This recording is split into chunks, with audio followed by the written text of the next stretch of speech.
दोनों हाथ उठा के जयकारा लगाएंगे। बोले देवाधिदेव श्री आदिनाथ भगवान की जय जय जय। देवाधिदेव श्री चिंतामणि पार्श्वनाथ भगवान की जय जय जय।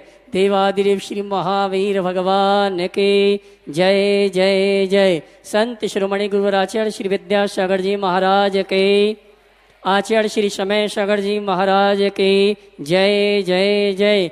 गुणायतन प्रणीता शंका समाधान भावना एक प्रवर्तक जन जन के संत प्रखर वक्ता परम पूज मनुश्री 160 प्रमाण सागर जी महाराज की जय जय जय। मुनिवर श्री संधान सागर जी महाराज के, संस्कारधारी महाकौशल जबलपुर के श्री आदिनाथ दिगंबर जैन मंदिर डी एंजन परिसर से सायंकालीन टीवी चैनल का बहुचर्चित विश्व विख्यात शंका समाधान के कार्यक्रम में हम और आप अपनी शंकाओं का समाधान प्राप्त करें। उसके पूर्व पारस चैनल, जिनवाणी चैनल, आदिनाथ चैनल और प्रमाणिक ऐप के माध्यम से जिस कार्यक्रम को घर में बैठ के देखो सुन रहे उन सभी का और यहाँ पर उपस्थित समस्त श्रावक श्राविकाओं का सकल दिगंबर जैन समाज जबलपुर हार्दिक अभिनंदन स्वागत करता है। आइए चलते हैं, प्रतिदिन की भांति परम पूज मुनिवर के श्री चरणों में नमन करते हुए आशीर्वाद प्राप्त करेंगे और निवेदन करेंगे।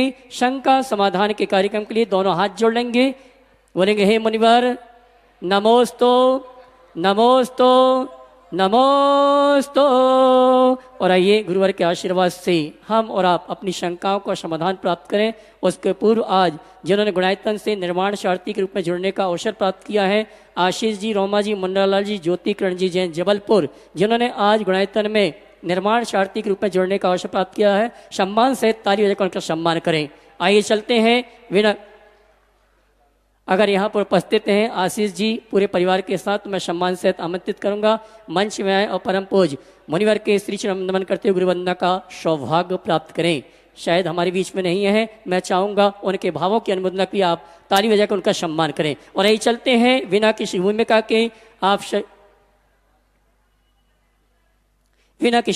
के आप सभी की ओर से परम पूज मुनिवर संधान सागर जी महाराज से निवेदन, आपकी शंका को परम पूज मुनिवर के श्री चरणों तक पहुंचाने के लिए दोनों हाथ उठा के जयकारा लगाएंगे। बोले परम पूज मनीषी 160 प्रमाण सागर जी महाराज की, मुनिवर श्री संधान सागर जी महाराज की नमोस्तु गुरुवर, नमोस्तु नमोस्तु। चलते हैं गुरु चरणों में संस्कार धानी के इस विशाल पांडाल में नमोस्तु पूर्वक आष्टा संकर समाधान का सत्र प्रारंभ करें। प्रथम प्रश्न के लिए मैं आधार ताल से अपने बीच में जबलपुर से डॉक्टर सोनल जी जैन, वे अपना प्रश्न गुरु चरणों में करेंगे और तैयार रहेंगे अंकित जी जैन अभिषेक स्टूडियो जबलपुर, जिनका नाम बोलूं वे अपने स्थान पर खड़े हो जाएं ताकि माइक वहां तक शीघ्रता से पहुंच सके। इस तरफ भी एक माइक वाले हो जाएं और इधर भी।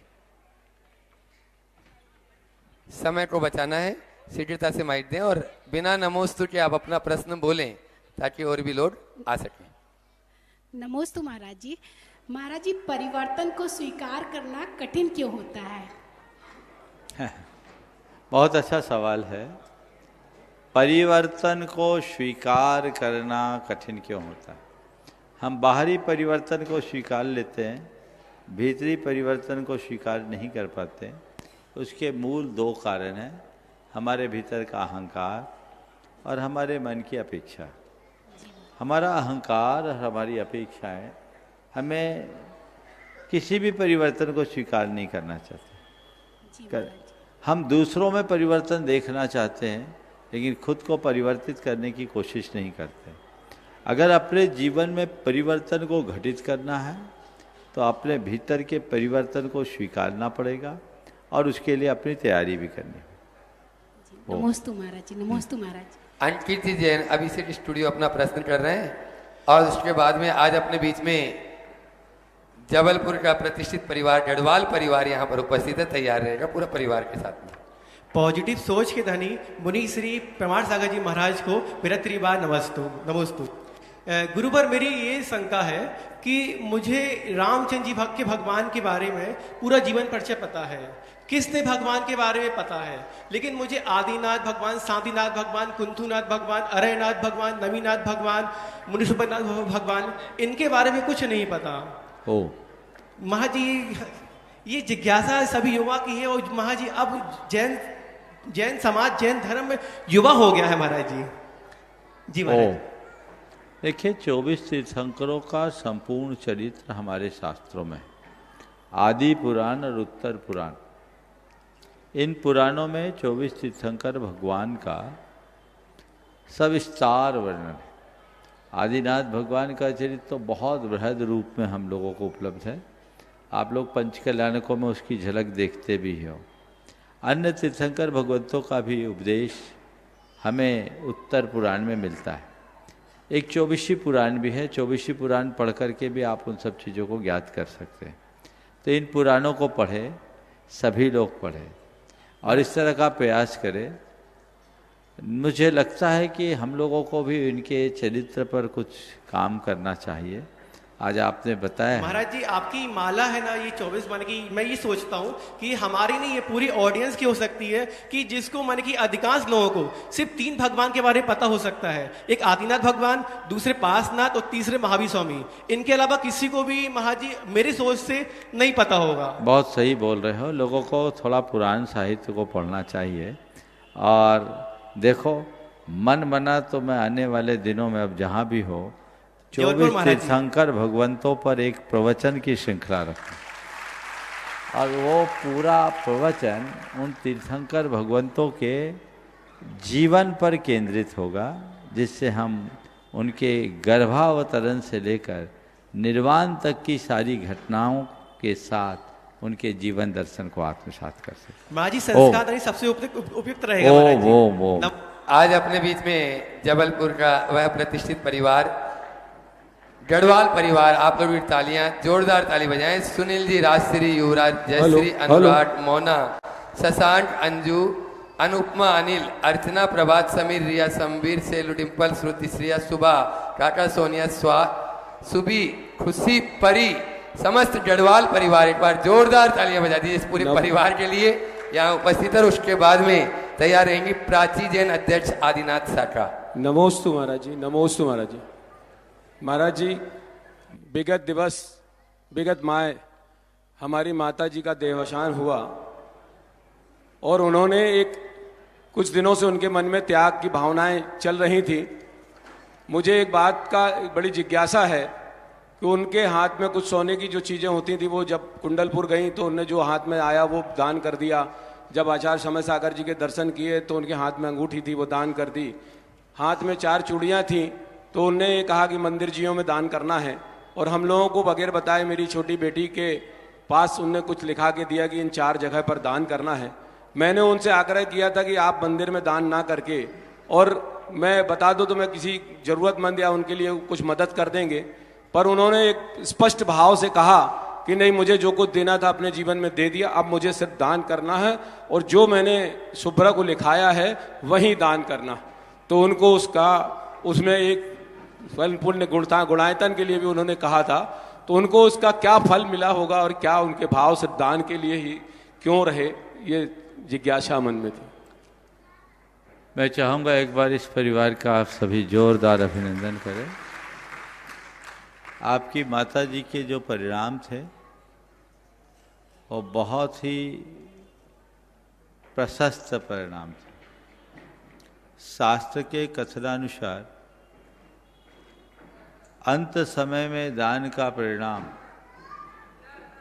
देव गति या भोग भूमि का परिचायक है। ऐसे जीव के नियमतः सद्गति हो। उन्होंने अपने द्रव्य का सदुपयोग करके अपने जीवन को धन्य कर लिया। आप लोगों को भी प्रेरणा लेनी चाहिए। अभी तक जो और था वो आप लोगों के लिए छोड़ के गई, लेकिन ये जो दान में लगाया वो सब अपने साथ लेकर गई है, ऐसा समझना चाहिए। उन्होंने नेत्रदान की भी भाव रखे थे, तो महाराज जी अंतिम समय उनका नेत्रदान बहुत सुंदर, क्योंकि भाव तो उनके शुरू से रहे हैं, प्रेरणा भी आपके परिवार में उनकी बनी रही। उन्होंने 4 स्थानों के लिए अपने आभूषण दिए, गुणायतन के अतिरिक्त और कहाँ कहाँ दिए? बड़े मंदिर जी, नन्हे मंदिर जी और आचार्य श्री की जो भावना प्रशासकीय प्रशिक्षण संस्थान। बहुत सुंदर। मैं चाहूँगा एक बार इस परिवार का गुणायतन की ओर से प्रतीक चिन्ह दे करके वहीं पर उनका सत्कार कर दे। राय सेठ जी चले जाएं, अरविंद जी चले जाएं। वहीं पर करें। और ये बहुत ही प्रशंसनीय कार्य है और लोगों को भी ऐसी प्रेरणा हमेशा लेते रहना चाहिए। नमोस्तु नमोस्तु। आगे प्राची जैन अध्यक्ष आदिनाथ साका और तैयार रहेंगे आज अपने बीच में पिंडरई दिगंबर जैन समाज गुरु चरणों में उपस्थित हुई है प्रमोद जी जैन के नेतृत्व में। चरणों में बारंबार नमोस्तु नमोस्तु नमोस्तु। एक मिनट खड़े रहे, गढ़वाल परिवार खड़े रहे, जल्दी वहीं पर चले जाओ ना चंदू।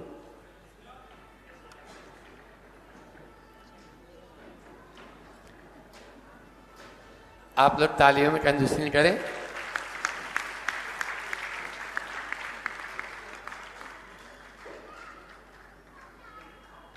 गुणायतन का प्रतीक चिन्ह देते हुए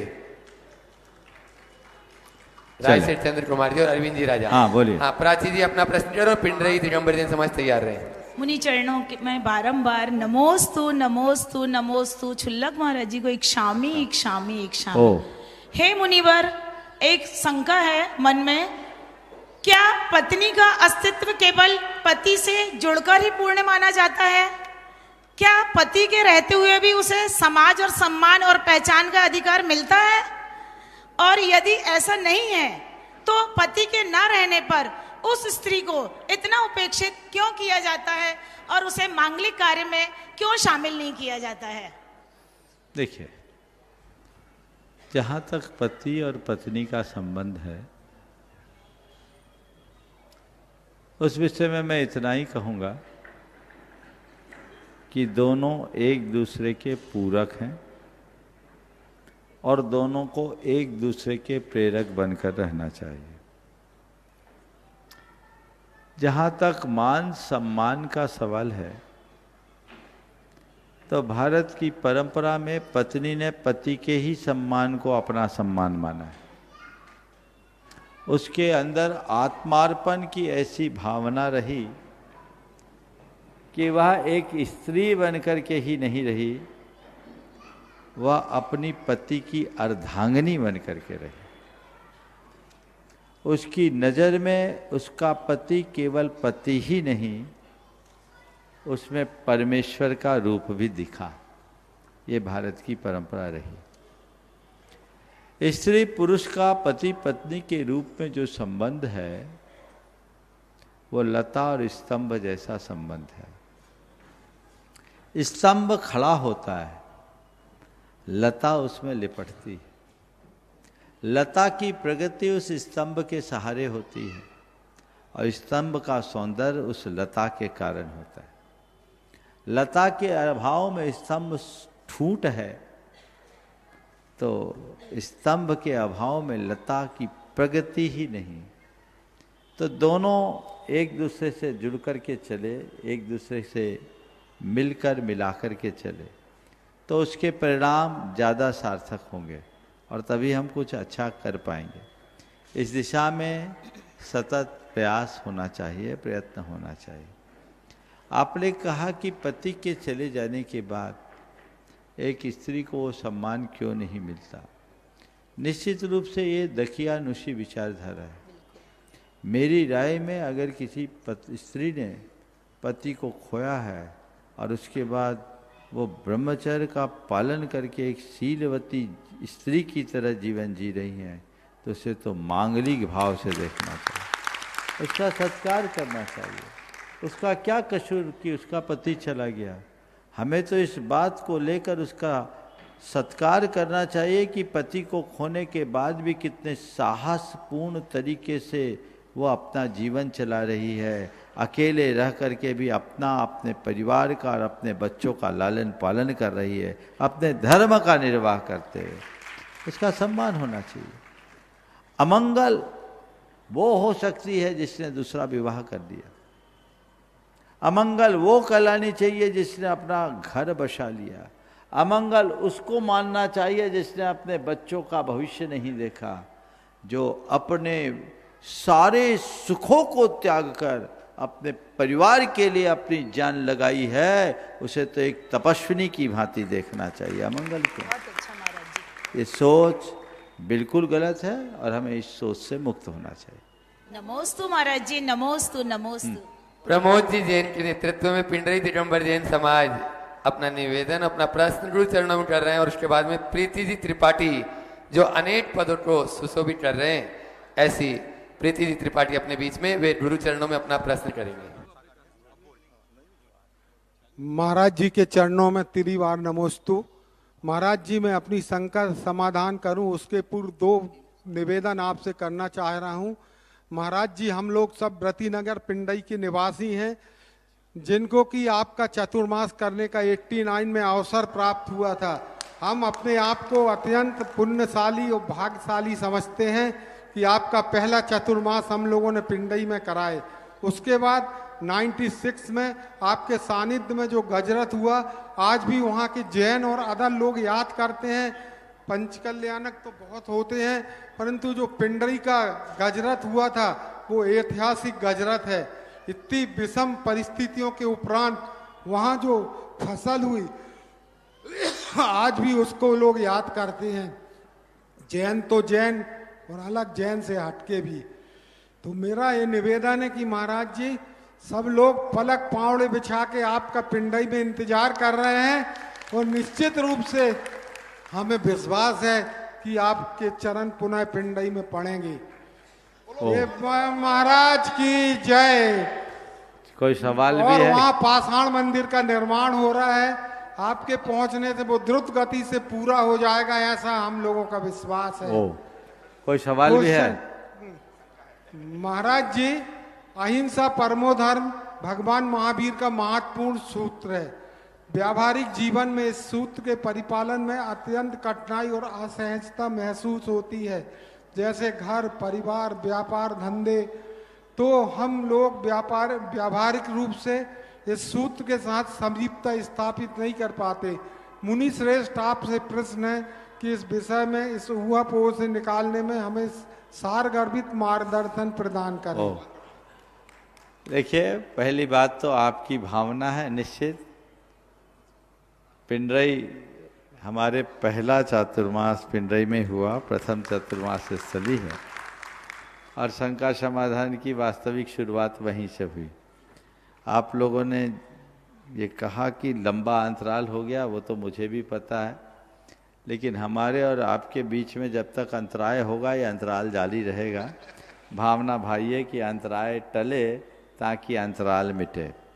आपने जहाँ तक अहिंसा के अनुपालन की बात की है, अहिंसा के अनुपालन में व्यवहारिक कठिनाई दिखती है पर है नहीं। आज से 2 दिन पहले भी मैंने कहा था कि हिंसा और अहिंसा का संबंध जीवों के बधाबध तक सीमित नहीं है। हिंसा और अहिंसा का संबंध हमारे अंदर की भावनाओं से है। हम यदि किसी भी प्रवृत्ति में यत्नाचार रखते हैं तो हिंसा होने पर भी हम हिंसक नहीं हैं, और यदि हमारी प्रवृत्ति में अयत्नाचार है, असावधानी है, लापरवाही है, अनदेखी है, तो हिंसा न होने पर भी हम हिंसक हैं। भाव हिंसा ही मुख्य हिंसा है, द्रव्य हिंसा नहीं है। इसलिए कोई भी क्रिया करे हम हिंसा मुक्त करें। मर्द व जीवद व जीवो ऐदाचारस निच्छिदा हिंसा पैदस नत्ति बंधो हिंसा मित्तेन समिदस्स। यह अहिंसा का शास्त्र है कि जीव मरे या न मरे, जो अयत्नाचारी है वह निश्चित तौर पर हिंसा का भागीदार है, लेकिन जो प्रयत्नवान है, सावधान और सजग है, यत्नाचार से प्रवृत्ति करता है, उसको हिंसा मात्र होने से पाप नहीं लगता। तो हम 2.5 अक्षर के इस यत्न शब्द को ध्यान रखें और यत्नाचारी प्रवृत्ति रखें। अपने प्रत्येक प्रवृत्ति में सजग और सावधान होकर के काम करें तो हम हिंसा के पाप से बच सकते। नमोस्तु नमोस्तु नमोस्तु। ब्राह्मण समाज के अध्यक्ष प्रीति त्रिपाठी और अनेक पदों को सुशोभित करने वाली वे अपना प्रश्न गुरु चरणों में कर रही हैं, और उसके बाद श्रीमती नीतू जी जैन शिवनगर तैयार रहें। नमस्ते गुरुजी। मेरा ये प्रश्न है कि मैं दिव्यांग जनों के लिए सालों से काम कर रही हूँ और महिला दिव्यांग और क्रिकेट टीम को लीड करती हूँ और बाकी सारे दिव्यांग के लिए भी कार्य करती हूँ, लेकिन हमारी सिर्फ संवेदनाएं ही होती हैं ज़मीनी स्तर पे उनके लिए कोई कार्य नहीं होता है। हम उनको जो हैं आगे बढ़ने के लिए उनकी मदद नहीं हो पाती है। बस हम संवेदनाएं व्यक्त करते रहते हैं कि हाँ ठीक है, बेचारे अंधे हैं, विकलांग हैं, लेकिन उनकी मदद करने की जब बात आती है तो हम पीछे हट जाते हैं। ऐसा क्यों? देखिए, निश्चित रूप से ये हम सबकी कमजोरी है। हमें दीन दुखी जीवों को देखकर अंदर से करुणाशील होना चाहिए। जहाँ तक मदद करने का सवाल है, सच्चे अर्थों में हम मदद करने वाले नहीं हैं, हम केवल निमित्त हैं। और हमें अंतर मन से मदद के लिए आगे बढ़ने का प्रयास करना चाहिए और लोगों में भी ऐसी प्रेरणा जगानी चाहिए। पर एक बात सदैव ध्यान रखना, हम किसी की भी मदद तभी कर पाएंगे जब उसका भवितव्य अच्छा होगा। ऐसे लोग जिन्हें आप दिव्यांग कहते हैं, निश्चित रूप से कर्म के मारे हमें उनके उत्थान का व्यापक कार्यक्रम बनाना चाहिए और उन्हें मदद देने की जगह उन्हें समर्थ बनाने का प्रयत्न करना चाहिए। मदद देख के तो हम उन्हें लाचार बना के रखेंगे। हमारा धर्म कोरे मदद की बात नहीं सिखाता। हमारा धर्म हर अक्षम को सक्षम बनाने का पाठ पढ़ाता है। हम कुछ ऐसे उपक्रम चलाए, आज भी शासन के द्वारा बहुत सारी ऐसी नीतियां बनाई गई है, अनेक स्वयंसेवी संस्थाएं भी इस तरह के कार्य करते हैं, तो वे लोग आत्मनिर्भर जीवन जी सके। बहुत से नेत्रहीन लोगों ने वो काम कर दिखाए, जैसे रवीन्द्र जैन ने वो किया जो आंख वाले नहीं कर पाए। हमें चाहिए कि हम उनके अंदर की प्रतिभा को पहचानें और कोई भी व्यक्ति अक्षम होता है किसी तरफ से तो प्रकृति उसके साथ कोई ना कोई अच्छाई जोड़ देती है। हम उसके अंदर की अच्छाई को समझते हुए उसे उभारे और उसे आत्मनिर्भर बनाकर एकदम स्वाभिमान पूर्ण जीवन जीने का रास्ता दिखाए। हाँ, कुछ लोग, गुरुजी मैं एक बताना, बार पूरी बात बोल, कुछ बच्चे लोग ऐसे होंगे जो बिल्कुल निर्भर ही होंगे, उनके पास ऐसा कुछ नहीं होगा, जैसे एकदम मंद बुद्धि होना, पूरी तरह डिसेबल होना। तो उनके लिए हमें कुछ ऐसे संस्थान बनाने चाहिए, समाज में आगे आकर के अपील करना चाहिए। मेरा मानना है कि समाज में अच्छा काम करने वाले को सदैव संबल मिलता है, उन तक बात पहुंचाएं और उनके लिए ठोस उपक्रम चलाएं। इसके लिए धन की कमी नहीं होती।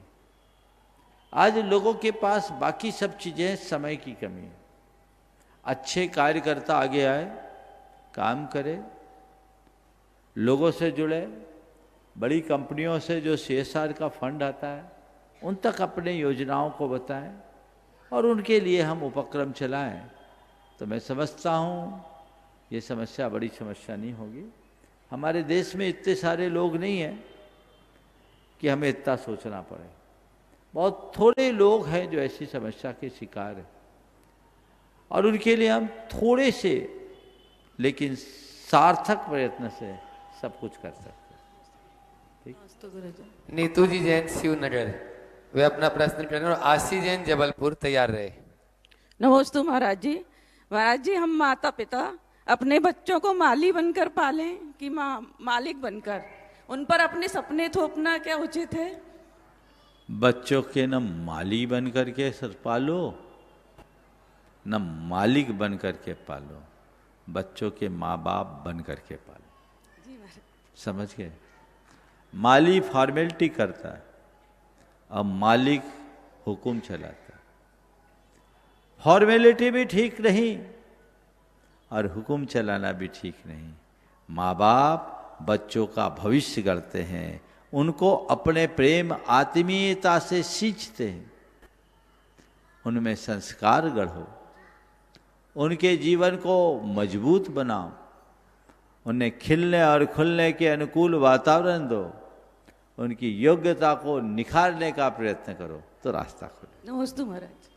आशी जैन जबलपुर वे अपना प्रश्न करें और महिला मंडल मड़िया जी से आज अपने बीच में यहाँ पर उपस्थित हुआ है, वे अपना प्रश्न गुरु चरणों में करेंगे। एक प्रश्न महर्षि के चरणों में नमोस्तु, समक्ष शुल्लक जी के चरणों में इक्षामि।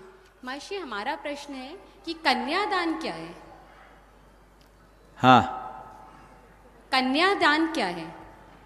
मुझे लगता है कुछ दिन पहले भी ये सवाल यहाँ आया, कहीं और आया, मुझे यहीं आया था, कुछ दिन पहले आया था, रास्ते में आया, कहीं आया। आज ये कन्यादान शब्द को सुनकर कन्याओं के मन में ऐसा लगता है कि जैसे हम कोई सामान है कि हमारा दान किया जा रहा है ना? शायद सवाल आपका इसीलिए होगा, लेकिन मैं आपसे कहना चाहता हूँ ये भारतीय संस्कृति की बहुत उत्कृष्ट अवधारणा है, इसे समझने की कोशिश कीजिए। कन्यादान का मतलब क्या है? कन्यादान कोई व्यक्ति जिसने अपनी बच्ची अपने पेट से बच्चे को जन्मा, जो बेटी है किसी की, जो उसके कलेजे का टुकड़ा है, 20, 22, 25 साल तक जिसे पाल पोस कर बढ़ा किया, उस व्यक्ति के लिए किसी के वंश को चलाने के लिए देना कोई सामान्य बात नहीं है। पुराने जमाने में जब किसी का बच्चा बड़ा होता था तो वो उसके लिए वे संपर्क करते थे और किसी योग्य कन्या की तरफ तलाश करके कहते थे कि आप अपनी बेटी का विवाह यदि मेरे बेटे से कर दो तो मेरे वंश की वृद्धि होगी, संतति का विकास होगा। उनकी उस प्रार्थना को सुनकर लड़की के माँ बाप कहते ठीक है, मैं आपके वंश की वृद्धि के लिए अपनी जाई कन्या को आपको समर्पित कर रहा हूं, ये कन्यादान है। तो कन्यादान दान नहीं, सामने वाले पर एक बहुत बड़ा एहसान, वंश की वृद्धि का। समझ गई? इस अवधारणा को समझो। तुम अपने आप को सामान्य मत समझो। लड़कों से ज्यादा महत्व लड़कियों का है। लड़के को केवल कुल का दीपक माना जाता है। ध्यान से सुनो पहले अच्छे से। लड़कों को केवल कुल का दीपक माना जाता है। लड़का एक कुल का दीपक होता है और लड़की के लिए कहा उभय कुल विवर्धनी कन्या। वो अपने पिता के कुल के साथ पति के कुल को भी रोशन करती है। उसके ऊपर 2 कुलों के प्रकाश का दायित्व है। वो 2 कुलों को प्रकाशित करती है, 2 कुलों का वर्धन करती है। इसलिए कन्यादान को ऐसा मत समझना कि मेरा कन्यादान हो गया। कन्यादान नहीं दिया, उसने अपने प्राण न्योछावर किए। समझ गए? प्राण दिए हैं। ये हमारे देश की परंपरा रही और ये शब्द भारत में ही मिलेगा, बाहर नहीं, क्योंकि अन्य सभ्यताओं और संस्कृति में यह अवधारणा ही नहीं। ये भारत की विशेषता है। इसलिए भारतवासियों को भारत और भारतीयता को पहचानना चाहिए और ऐसी बातों को सुनकर गौरवान्वित होना चाहिए। मन में हीन भावना बिल्कुल भी ना आने दे। नमोस्तु महेश। जबलपुर की शान पिसनहारी की मड़िया आज महिला मंडल मड़िया जी से अपने बीच में वे अपना प्रश्न गुरु चरणों में कर रहे हैं और उसके बाद में अलका जी जैन ढोल बाजार तैयार हैं। गुरुदेव के चरणों में त्रिशला महिला मंडल मड़िया जी का सत्सत नमन। नमोस्तु गुरुदेव, नमोस्तु गुरुदेव, नमोस्तु गुरुदेव। गुरुदेव, मैं महिला मंडल की तरफ से एक छोटा सा प्रश्न लेकर के उपस्थित हुई हूँ। गुरुदेव, महिला मंडल में कैसे सामंजस्य बना के रख सकें एवं एक अध्यक्ष का क्या योगदान होना चाहिए, और किसी कार्य करने में अगर किसी प्रकार की त्रुटि होती है या दोष लगता है तो क्या सिर्फ अध्यक्ष को लगता है या पूरे मंडल को ही लगता है? समाधान दीजिएगा। देखो, आपके माध्यम से मैं पूरे देश को एक संदेश देना चाहता हूँ, खासकर हमारे धार्मिक सामाजिक संस्थाओं से जुड़े हुए लोगों को। हमने देश में सामाजिक संगठनों के चुनाव में खूब पॉलिटिक्स देखी है, पर महिला मंडलों के संगठन के चुनाव में अभी तक कोई राजनीति प्रवेश नहीं की। ये एक बहुत अनुकरणीय बात है।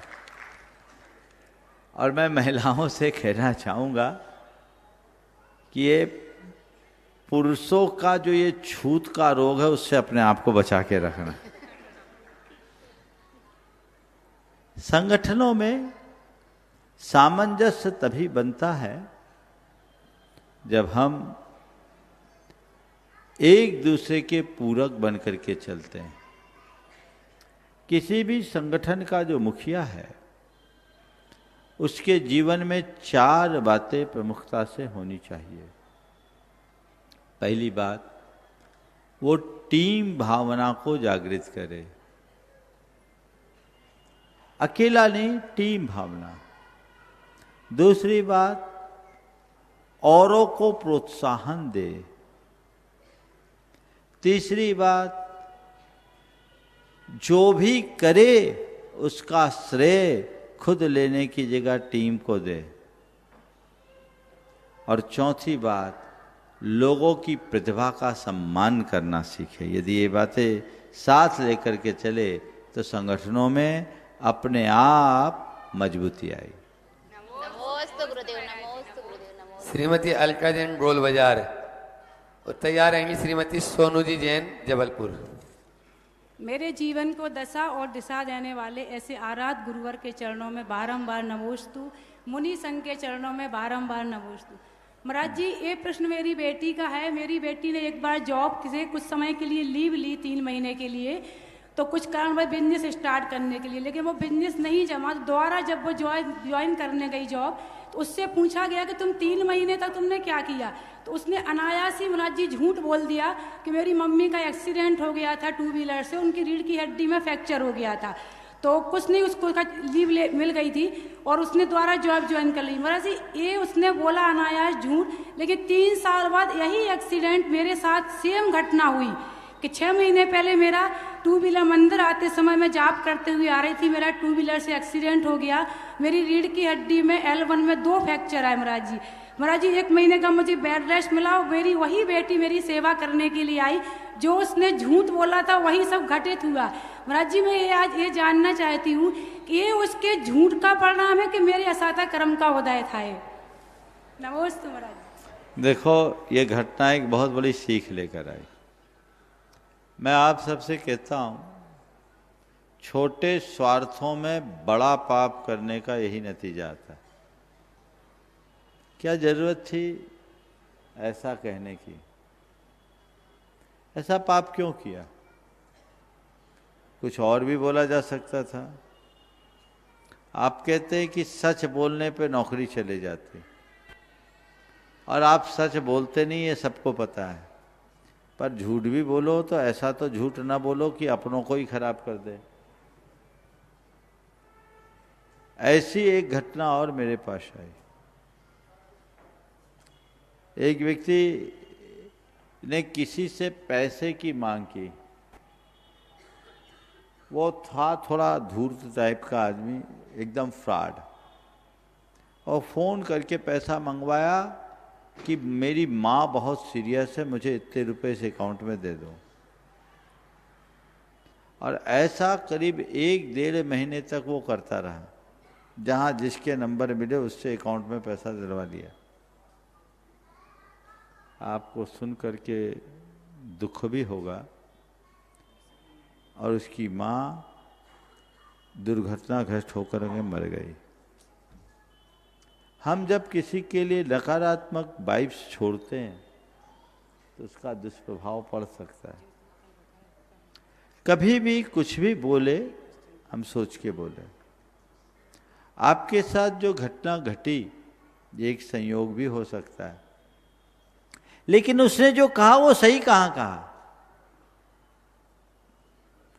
हम लोग तात्कालिक रिलीफ को देखते हैं, हमें उसके दीर्घकालिक परिणाम को भी देखना चाहिए। खुद को झूठा बनाकर और कुछ अर्जित भी कर लिया तो क्या किया, हमने पाया नहीं, खोया है, ऐसा समझना चाहिए। इसलिए इन बातों पर बहुत गंभीरता से ध्यान रखना चाहिए। और अब एक सीख ले लीजिए, मेरे ख्याल से बेटी भी समझ गई होगी कि अब ऐसा झूठ हमें अपने जीवन में कभी नहीं बोलना, औरों को भी इसकी प्रेरणा देना। नमोस्तु महाराज जी। नमोस्तु। श्रीमती सोनू जी जैन जबलपुर तैयार रहेंगे। संजय जी जैन बबलू भैया जबलपुर विजयनगर। नमोस्तु महाराज श्री। मेरी शंका यह है कि हमें अपनी प्रशंसा स्वयं करना चाहिए कि नहीं करना चाहिए? अपनी प्रशंसा स्वयं करना चाहिए कि नहीं करना चाहिए? और यदि कोई हमारी प्रशंसा करता है तो हमें सुनना चाहिए कि नहीं सुनना चाहिए? एक सवाल का उत्तर दो। कोई आदमी अपने मुंह से आपके सामने अपने मुंह से अपनी प्रशंसा करे तो आदमी अच्छा लगता है खराब लगता है? बोलो बोलो तो। अच्छा लगता है। अपने मुंह से अपनी प्रशंसा करता वो आदमी अच्छा लगता है? नहीं। हाँ, तो आप अपनी प्रशंसा दूसरों के सामने अपने मुंह से करोगे तो वो आपको अच्छा, वो आप उसको अच्छा लगोगे क्या? नहीं महाराज। तो अपने मुंह से अपनी प्रशंसा करना अच्छी बात नहीं, समझ गए? अपप्रशंसन करनम पूज्येषु दोष गहन शीलत्तम बेरम धरणम च सुरम तिब्ब कसायस्त दिठंता। अपनी प्रशंसा करना, पूज्य पुरुषों के दोषों को देखना और मन में बैर की गांठ बांध कर रखना, ये तीव्र कषाय के उदाहरण हैं, समझ गए? तो अपने मुंह से अपनी प्रशंसा करना अच्छी बात नहीं है। दूसरी बात, कोई दूसरा हमारी प्रशंसा कर रहा है तो फूलना मत। कदाचित सुनने में अच्छा तो लगता है पर विनम्रता से सुनो और अपने भीतर झुककर देखो कि ये जैसी प्रशंसा कर रहा है वैसा मैं हूँ या नहीं। यदि हूँ तो मुझे और अच्छा बनने की कोशिश करना है और नहीं हूँ तो मुझे वैसा बनने का प्रयास करना है। नमोस्तु महाराज। संजय जी बबलू जी जैन विजयनगर। अपना प्रश्न पूछते हैं श्रीमती श्वेता जी राजेश जी जैन केंद्रीय प्रांतीय चेयरमैन चेयरपर्सन शिवनगर तैयार रहेंगे। नमोस्तु महाराज जी। नमोस्तु महाराज श्री। मैं अपना एक अनुभव आपके श्री चरणों में समर्पित कर रहा हूँ। पिछले 1-1.25 साल से मैं लगातार भावना योग कर रहा हूँ।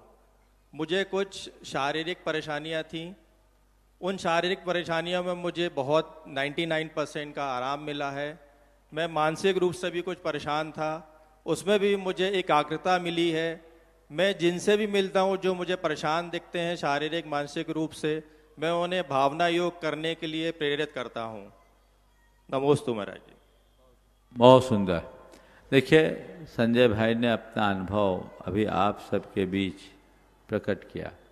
ऐसा अनुभव एक का नहीं, हजारों लोगों का है। ये अनुभव आपका अनुभव भी बन सकता है।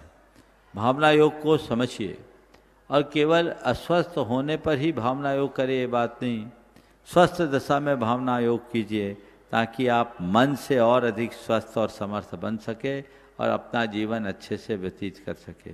तो सभी को भावना योग करने के लिए उत्साहित रहना चाहिए, उसमें किसी भी प्रकार की कमी नहीं करना चाहिए। आने वाले 25 तारीख को यहाँ भावना योग का जो एक बृहद कार्यक्रम है वो कार्यक्रम इसी प्रयोजन से किया गया है ताकि लोग उसके महात्म को समझकर उससे परिचित हों और उससे लाभ लें। आप सब खुद जुड़िए, औरों को जोड़ने की प्रेरणा दीजिए। महाराज श्री, बिटिया का छोटा सा एक प्रश्न था। एक मिनट, आपकी 3 बीमारियां ठीक हुई है ऐसा मुझे मालूम पड़ा है, क्या आप सार्वजनिक रूप से बताने की स्थिति में हैं? महाराज जी, मुझे साइनस की प्रॉब्लम थी काफ़ी समय से, वो 99% सॉल्व है। फ्रोजन शोल्डर हो गया था लेफ्ट साइड में, वो भी बिल्कुल ठीक है। कुछ और भी प्रॉब्लम थी, वो भी बिल्कुल ठीक है। मानसिक में भी परेशान था, मानसिक रूप से भी, वो भी आप स्थिर हूँ। ये मुझे उससे आप अभी नियमित भावना योग कर रहे हैं? जी बिल्कुल, बिल्कुल। बहुत बहुत आशीर्वाद। चलिए महाराज जी, मेरी बेटी का एक छोटा सा प्रश्न था आपके चरणों में। हाँ, कि भगवान तो पाषाण के होते हैं, फिर हमारी बात कैसे समझ लेते हैं? बिल्कुल ठीक कहा। हम पाषाण के भगवान को प्रणाम कहाँ करते हैं? जिनको लगता है कि भगवान पाषाण के हैं, उनको भगवान बात नहीं सुनते। लेकिन जिनको सब प्राण भगवान दिखते हैं, भगवान उनकी बात जरूर सुनते हैं। नमोस्तु महाराज जी, नमोस्तु। हम मूर्ति को देखेंगे तो वह हमारा कुछ नहीं सुन पाएंगे, मूर्तिमान को देखेंगे तो वो हमारा सब कुछ सुन लेंगे। तो आप भगवान को देखिए, भगवान आपकी सब बात सुन लेंगे। आपको याद होना चाहिए, एकलव्य ने धनुर्विद्या किससे सीखा? बोलो, अपनी बेटी को बताना, किससे सीखा था एकलव्य ने? आचार्य द्रोणाचार्य जी से। द्रोणाचार्य प्रकट नहीं होते, पाषाण में देखे थे। उसने मिट्टी की मूर्ति बनाया था,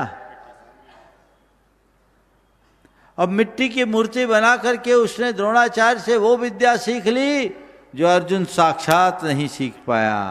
तो पाषाण के भगवान कैसे हमें हमारा कल्याण कर सकते हैं, ये उदाहरण पर्याप्त है। हमारे आपके निज नजर में वो मिट्टी का पुतला था, पर एकलव्य की दृष्टि में वे उनके सदगुरु थे जो वहां बैठ करके उनको पढ़ाते थे। तो सब कुछ हमारी दृष्टि पर निर्भर करता है। नमस्ते। श्वेता राजेश जैन, जबलपुर। वे अपना प्रश्न doctor Ashwani Kumari Jain, registrar, agriculture university, Jabalpur, तैयार रहे। नमोस्तु महाराज जी, नमोस्तु। महाराज श्री, मैं भी पिछले 3 सालों से नियमित नमोकार मंत्र का लेखन और भावना योग कर रही हूँ।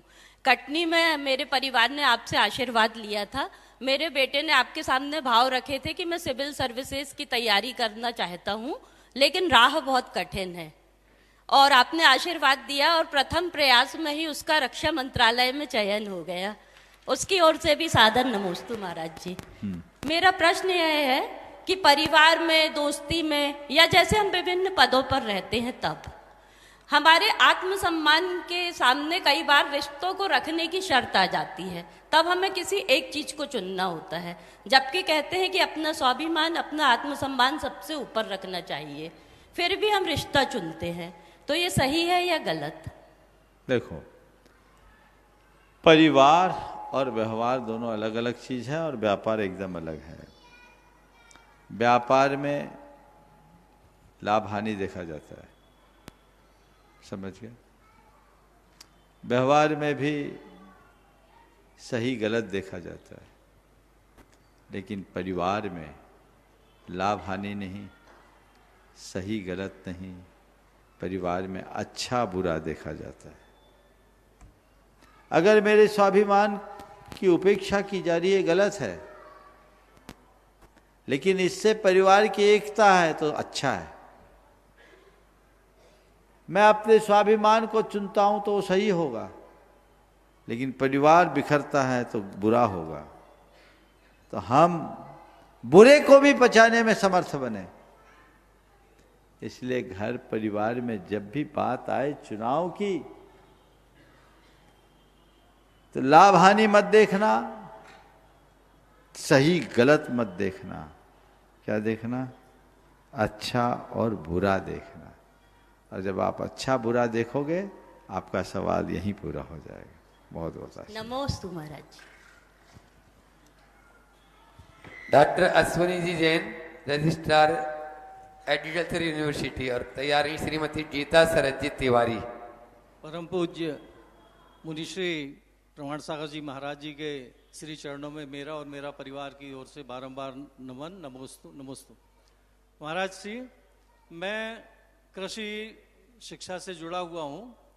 मेरा एक प्रश्न ये है कि आजकल जो छात्र छात्राएं हैं, ये कक्षाओं, लाइब्रेरी और पुस्तकों से विमुख होते जा रहे हैं।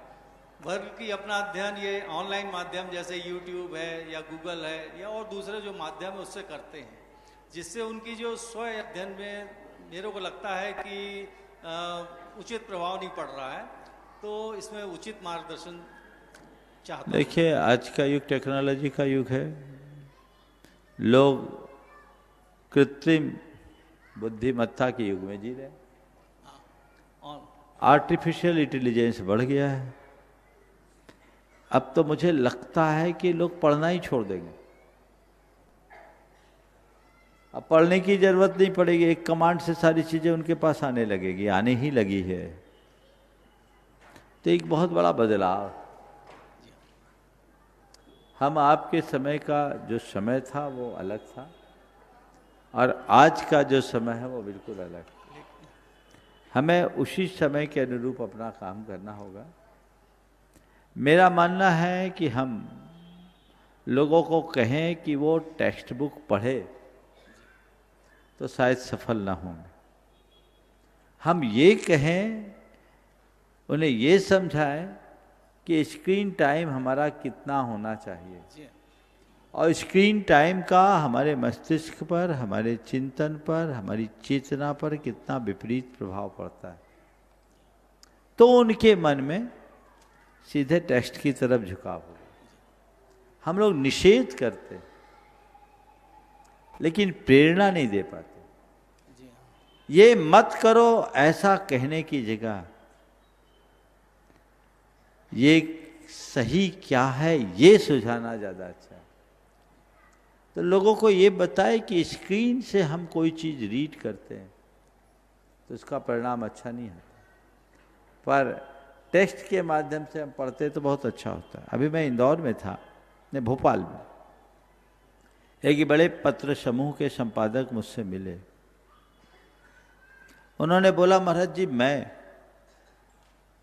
हर चीज का प्रिंट निकाल करके ही काम करता हूँ, मैं स्क्रीन पर काम नहीं करता, प्रिंट निकलवाता हूँ। बोले उससे मेरी आंखें सलामत है, मुझे आंखों में प्रॉब्लम होने लगी थी और मेरी चिंतन धारा प्रभावित होने लगी। जब से मैं टेक्स्ट से काम करना शुरू किया हूँ मेरा चिंतन भी निखरा है। इस पर कई रिसर्च भी हो रहे हैं, हुए हैं। हमें इन सब बातों पर गंभीरता से विचार करके काम करना चाहिए। नमस्ते। श्रीमती गीताजी तिवारी अनेक सामाजिक संस्थाओं में जो पदस्थ हैं, वे अपना प्रश्न गुरु चरणों में कर रहे हैं, और उसके बाद में परम पूज्य पवित्र सागर जी महाराज के भ्राता गृहस्थ अवस्था के दानपति जी के जी जैन तैयार रहेंगे। नमस्ते। महाराज जी, पहले तो मैं अपना परिचय दे दूं। मैं ऑल इंडिया विमेंस कॉन्फ्रेंस की वाइस प्रेसिडेंट ऑल इंडिया में और जबलपुर ब्रांच की प्रेसिडेंट हूँ। 1927 से 1927 से ये संस्था महिलाओं की शिक्षा और उनके सामाजिक और कानूनी अधिकारों को लेकर लगातार काम कर रही है। विजय लक्ष्मी पंडित से लेकर मार्गरेट थैचर तक इनकी अध्यक्ष रह चुकी हैं। मैं आपसे महिलाओं से संबंधित ही एक प्रश्न पूछना चाहती हूँ, क्योंकि मेरे साथ जितनी महिलाएं यहाँ खड़ी हैं ये विभिन्न क्षेत्रों में बहुत अच्छा काम कर रही हैं। सब, ये सुनैना जायसवाल जी हैं, प्रीति जी खिलाड़ियों की, महिला खिलाड़ियों के लिए काम कर रही हैं। आप महिलाओं के सामाजिक उत्थान के लिए काम कर रही हैं। सुनीति जी शैक्षणिक स्तर पे महिलाओं को आगे बढ़ाने के लिए काम कर रही हैं, और प्रीति जी तो उनको सक्षम कर रही हैं, ये तो आपको मालूम ही है। पहली चीज़, जब महिला अपनी योग्यता से आगे बढ़ती है तो कुछ लोग उसको प्रोत्साहन देते हैं, तभी वो आगे बढ़ती है। और आज जो महिलाएं आगे बढ़ी हैं उसके पीछे उनके पिता के रूप में, भाई के रूप में, शिक्षक के रूप में, कहीं ना कहीं किसी रूप में पुरुष का हाथ रहा है।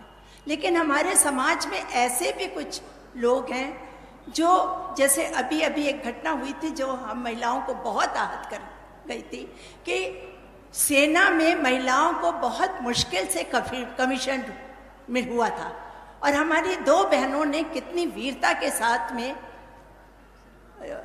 ऑपरेशन सिंदूर का नेतृत्व किया था। और जिस तरह से नेताओं का, जो हमारे देश का नेतृत्व करते हैं, हमने वोट दे के जिनको आगे बढ़ाया है, अगर वो महिलाओं के लिए इतने गंदे शब्दों का प्रयोग करें इतने गंदे विचार रखें तो निश्चित रूप से कहीं ना कहीं महिलाओं का मॉरल डाउन होता है। तो हम जैसे जैसे पढ़ रहे हैं, सभ्य हो रहे हैं, हमें लगता है कि हम ज़्यादा असभ्य हो रहे हैं। इसका समाधान कब और कैसे निकलेगा? निश्चित रूप से समाज के विकास में महिलाओं की बहुत बड़ी भूमिका है। ये पूरी सृष्टि नर और नारी के मेल से ही बनी। अगर महिलाएं आगे बढ़ती है तो इससे हमें हर्षित होना चाहिए। इसमें संकोच जैसी तो कोई बात ही नहीं होनी चाहिए। और आपने बिल्कुल सही कहा कि स्त्रियों के आगे बढ़ने में पुरुषों का प्रोत्साहन भी रहा है। इस विषय में आपने जो बात कही, ऑपरेशन सिंदूर में एक बहन ने बड़ी भूमिका बनाई, कुरैशी थी ना,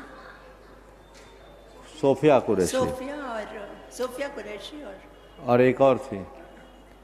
ये बहुत ही गर्व का विषय है। मुझे नहीं मालूम, न तो मैं न्यूज़ देखता हूँ न अखबार पढ़ता हूँ। आप किस घटना की बात कर रहे हैं, लेकिन आपकी बातों से ऐसा लगता है कि इनके विरुद्ध किसी ने कोई अशोभनीय टिप्पणी की है। ये अच्छी बात नहीं, ये निंदनीय है। और हमें इस तरह की टिप्पणी तो किसी के प्रति करना ही नहीं चाहिए। उनके प्रति गौरवान्वित होना चाहिए, उन्हें प्रोत्साहित करना चाहिए। लेकिन इसके साथ मैं एक दूसरी बात कहूँगा कि हमारी समाज की महिलाओं को आज क्या हो गया है। महिलाएं प्रगतिशील हो, लेकिन वो महिला बने, पुरुष न बने। एक बहुत बड़ी गड़बड़ी हो रही है जिस पर ध्यान नहीं जा रहा है कि हमारी महिलाएं अब पुरुष बनने लगी। उससे क्या हो रहा है? वो पुरुष बन नहीं पा रही, महिला रह नहीं पा रही। महिलाएं आखिर पुरुष बनना क्यों चाहती? क्या कोई महिला अपने आप में कम है? और महिला के बिना क्या पुरुष अपना जीवन चला सकता है? कहीं ना कहीं उनके अंदर की कुंठा उन्हें पुरुष बनने के लिए उत्प्रेरित करती है। और समाज की भी मानसिकता दोहरी है। कोई नारी अगर पुरुषोचित काम करती है तो आप उन्हें बहुत सम्मान देते हैं, लेकिन कोई नारी अगर नारियोचित कार्यों से अपने घर, परिवार और समाज को आगे बढ़ाती है, उसको कोई सम्मान नहीं दिया जाता। मैं महिला संगठनों से कहूँगा वो अपना नजरिया बदले, महिलाओं को महिला बनाए, नारी को नारियोचित गुणों से मंडित करे। उनके अंदर जब नारियोचित गुण भरेंगे तब वो कुछ अच्छा कर पाएगी। और जो इस तरह के कार्य कर रहे हैं उन्हें प्रोत्साहित करे। पुरुष सब कर सकता है, नारी का काम नहीं कर सकता, वो लाचार है। मां और मातृत्व एक नारी के अंदर ही हो सकता है, पुरुष के अंदर नहीं हो सकता। तो मातृत्व और ममत्व का भाव हम जगाए, समाज में आज उसकी जरूरत है। और ये मानसिकता बदलनी चाहिए। पाश्चात्य संस्कृति के अंधानुकरण का परिणाम है और इसमें एक कुचाल है। प्रगतिशील नारी के नाम पर नारी को मिटाया जा रहा है, उसकी प्रगति नहीं हो रही। और आप थोड़ा सोचो, सब नारियां नर बन जाएगी तो समाज की क्या दशा होगी। जब तक नारी में क्षमा है, करुणा है, ममता है, धृति है, सहनशीलता है, तभी तक समाज में स्थिरता है। जिस दिन से इस समाज में ये गुण चले जाएंगे, वो समाज बर्बर समाज हो जाएगी, क्रूर समाज हो जाएगी। और क्रूरता और बर्बरता का परिणाम क्या है, सब वाकिफ है। अभियान चलाइए, नारी पढ़े लिखे योग्य बने, पर और कुछ बनने की जगह पहले एक अच्छी नारी बने। अपने आप को कमजोर न माने। किसी ने लिखा, नारी नर से भारी, एक नहीं दो दो मात्रा की अधिकारी। नर में 2 मात्रा, नारी में 4 मात्रा, डबल तो तुम्हारा पक्ष ऐसे ही है, क्यों कमजोर मानते हो? नर बनोगे तो तुम्हारा डिमोशन है, नारी बने रहने में ही प्रमोशन है। इस सच्चाई को कौन बताएगा? आज का मीडिया, आज की शिक्षा व्यवस्था और आज की सोच, तीनों इसके विरुद्ध है और हमारी नारी ठगी जा रही है। आज नारियों को विज्ञापन का सामान बना दिया गया। पनामा ब्लेड के एडवर्टाइजमेंट में भी नारी का चेहरा उपयोग में आने लगा। बताओ, मुझे किसी ने बताया? ब्लेड सेविंग के लिए, वो ब्लेड के एड में नारी जा रही है। मतलब अब नारी एक विज्ञापन का सामान बनकर रह गई है क्या? इस पर नारियां क्यों प्रश्न नहीं उठाती? यदि कोई संत किसी नारी की मर्यादा की चर्चा करते हैं तो बवाला मचता है। कोई संत यदि किसी नारी की मर्यादा की बात करते हैं तो बवाल मचता है। और नारी का कदम कदम पर चीर हरण हो रहा है इस उपभोक्तावादी सोच से, उसके तरफ ध्यान क्यों नहीं? इस पर आवाज कौन उठाएगा? कौन ठगा जा रहा है? इस पर विचार करना चाहिए। हाँ बोलिए। मैं आपकी बात से सहमत हूँ और जब भी नारियों पर अत्याचार हुआ है तो नारी ने ही अपने लिए आवाज उठाई है। और थोड़ा दूसरा पहलू बोलूं तो शायद आपको बुरा लगेगा, आज नारियों पर जितने अत्याचार हुए हैं उसमें भी भूमिका नारियों की ज्यादा रही है। हाँ। सास बहू के झगड़े ज्यादा है, ससुर बहू के कम। ये कौन है जिम्मेदार? ये नारी के नर बनने का परिणाम है। नहीं, इसके जिम्मेदार मैं उनकी परवरिश और उनकी माँ को मानती हूँ। आज हमारी जितनी भी बहनें हैं, शायद यहाँ पे बैठी हुई बहनों को बुरा लगे क्योंकि मैं FCC फैमिली काउंसलिंग सेंटर चलाती हूँ और 5000 से ज़्यादा केसेस मैं कर चुकी हूँ जिसमें परिवार को मैंने मिलाया है। गुरुजी, मैं आपको बताना चाहती हूँ कि महिलाओं को, आज की लड़कियों को शिक्षा तो बहुत अच्छी मिल रही है लेकिन घर चलाने की शिक्षा उनको उनकी माँ घर से नहीं दे रही। बिल्कुल बिल्कुल सही बोल रहे हैं। इसलिए आज समाज बहुत गलत दिशा में जा रहा है। हम कहते हैं कि लड़का बिगड़ गया, लड़की, अरे हम लोग अपना ज़माना याद करते हैं कि हमारी माँ हम लोगों की चाल से समझ जाती थी कि आज हम घर के बाहर क्या करके आए। और अगर माँ को ही फुर्सत नहीं है, वो रील बनाती रहेगी, वो किटी पार्टी करती रहेगी, तो वो संस्कार कहाँ से देगी? बिल्कुल बिल्कुल सही बात है और इस विषय पर बहुत गंभीरता से मंथन होना चाहिए। आपने बिल्कुल सही दिशा और दृष्टि दी है। बंधुओं, कल का दिन एक विशेष दिन, समय हो गया, फिर आप आइएगा। कल का दिन विशेष दिन है। कल प्रातःकाल परम पूज्य गुरुदेव के स्मृति कीर्ति स्तंभ का शिलान्यास यहाँ होगा। हम लोग वहाँ जाएंगे। कल संगम कॉलोनी में ही हम लोगों का कार्यक्रम होगा और कल एक विशेष कार्यक्रम है जिसकी सूचना अमित जी अभी आप सबको देंगे। आप उस सूचना को अवश्य सुने।